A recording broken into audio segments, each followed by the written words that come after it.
Hey guys, well, we were super busy today. Unfortunately, we are unable to show what we're working on because we are in production mode and it's sort of a secret. But we're getting that done, but super busy.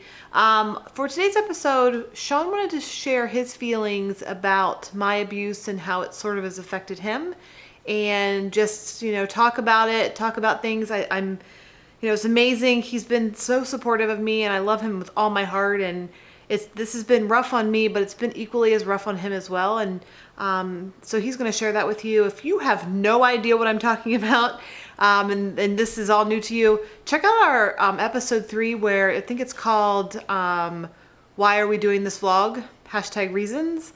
So if you watch that, you'll sort of understand. If you haven't seen that, you might want to stop now because it'd be kind of weird, or it might be kind of weird. Tough subject, but it's part of our story and it's part of our journey. So he's going to share that with you.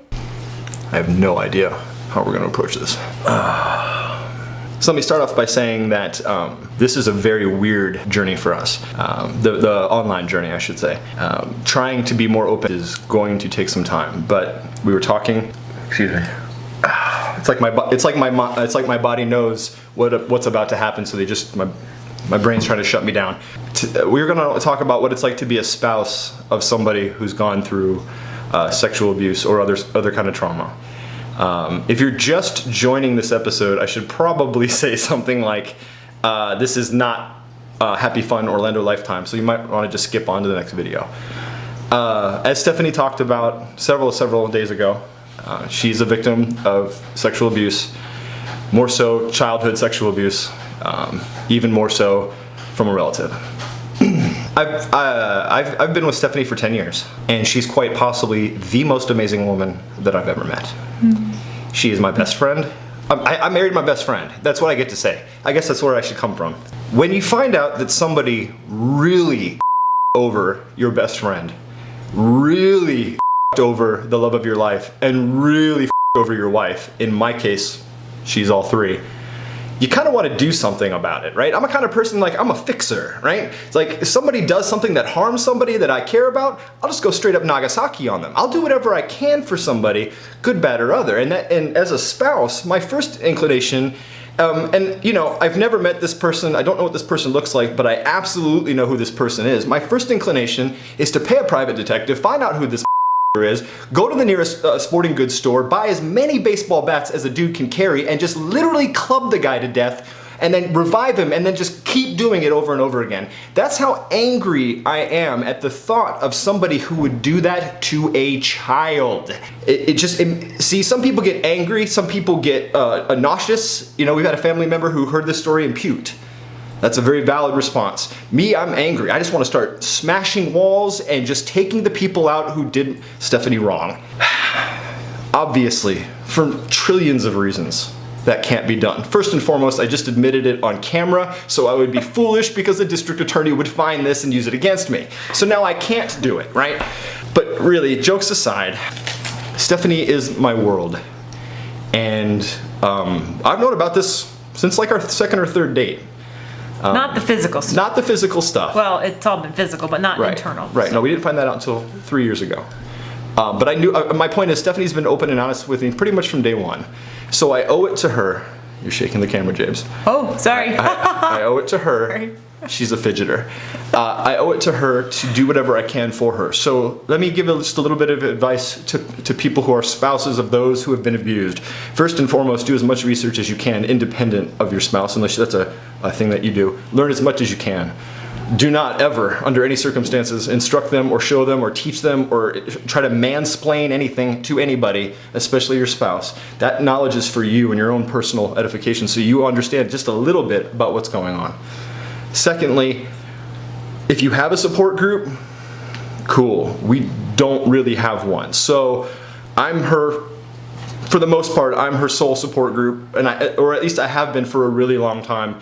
So being that means that I'm trying to make you smile. I try to take your mind off things. I try to be there and just listen. Can't fix this. Telling her anything is not going to change the situation, but being there for her to cry, to laugh, to joke, to be mad, and anything. That's your job, right? And I love doing it. I love being there for Stephanie. I hate knowing that there's nothing I can do to fix it. And that's basically my last point. There's literally nothing you can do to fix it. And if you don't have support, look, people react to terrible things in really bizarre ways. We have some family members who just acted out of ignorance or selfishness or whatever. They weren't supportive. Don't have time to even get mad at them about that. That's them, that's their problems, right? But you're gonna find that we're not the only people in the universe that's gonna happen to, and that's why I'm sharing. I'm not bagging on anybody. I don't really care about their journey. I'm talking about this one right here, and I'm really more solely focused on Stephanie. If you have no support system, it's okay. If your family's not supportive, it's okay. Maybe they'll come around, maybe they won't. You've done nothing wrong. And just under no circumstances did you deserve or ask for or insinuate or hint to this. This was done by a terrible, terrible, despicable, nasty human being, and that person deserves to rot in hell, okay? So you're never the problem. And if you have family members who do anything other than support you, f them. I just don't care. That's the attitude you have to have. Make sure that all of your energy is solely focused on being there for your spouse. That's all that matters. All the other stuff, if they're not helping you, forget them, okay? The whole idea here is to always be there for your spouse. I love Stephanie more than life itself. She's the only person I can spend all day with. We spend 24 hours a day with. That's not a joke. No, that's really not a joke. In the last 10 years, we've been separated only a few bits of time. You know, back in the day when we both had jobs, obviously we had bigger gaps in time, but lately, since we started the company, 7 years ago now, we spent more and more time, and now for the last at least 4 or 5 years, it's been every single day. So that's how much most people bother me. That's why I'm sharing this with you. I don't like spending that kind of time with that many people. With Stephanie, it's just always been natural. Like I said, we're buddies. Like we're such buds. We game, and we are the most aggressive, competitive. See, everyone looks at me and her, they're like, oh, Sean's the asshole and she's the nice one. When it comes to gaming and other aspects of life, it's the other way around. You know, I'll be like, oh, hey, it was great playing with you. She's like, die, mother, die! Just a you know, bit competitive. So, yeah, so my point is she's my best friend. She's the love of my life. And she happens to be the person I'm married to. I hate saying my wife. That implicates ownership. I don't own anybody. Certainly don't own Stephanie. So, but that's a whole different topic. Anyway, the thing is, we just wanted to share with you, this is really, really hard. I mean, this is not something I enjoy doing. Sorry, there's a cat dancing around my legs. I would like to say this gets easier the more you share, but it doesn't, because when you start sharing, you're opening up doors and paths for other people, some of which you're maybe related to. Some people are just random. Stephanie's getting random messages from complete strangers. And so far they've been great, talking about having similar situations. That breaks my heart. This opens up a dialogue and is helpful for anybody, then I think Stephanie's happy to share. A lot of people have sent her positivity. Yeah, it's been great. I think that it was something that for me to get out of me, and it's just been. I don't really watch any of our videos. I watch it once to make sure that QC it and all that stuff. But it's the one video. Episode 3 is the one video that I try to sit through and try not to cry, because I feel like every time I do it, I get stronger and stronger. So that's kind of my. It's really for me, and it's really sad that there are so many women that have experienced something in their life where, if it's either childhood or even during, young adulthood into college years of, being raped is very common. Unfortunately, it's a very common thing. And I've just been getting messages that are truly inspiring to me. And I wanted to share how it's not who I am. It's not who I am today. I'm not that person. I'm not the scared, hurt person of that time. And it's just it's amazing. And I did it for myself, and then now being able to, if I can help anybody to know that you're not alone, and it's not something that just happened to you and you didn't cause anything to happen. It's not your fault. It's just, something that happened to you. And for me to share that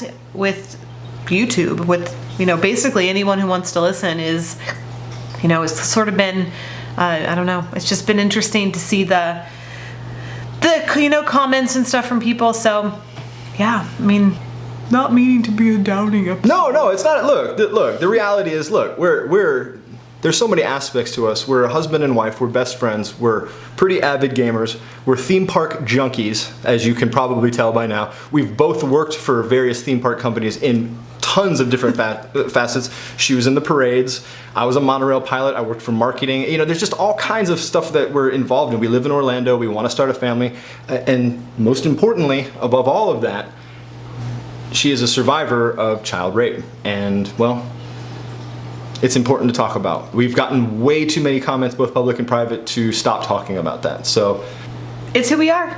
I feel like we need to end this with like a puppet show or something. You know, we got to do something. It's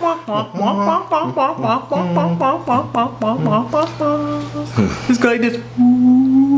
That's a long way down. This isn't counter height. This is bar height up in here. I got to do a power squat in order to make this thing happen. Uncomfortable. Really not gonna happen. Really wishing I hadn't committed. Oh my goodness.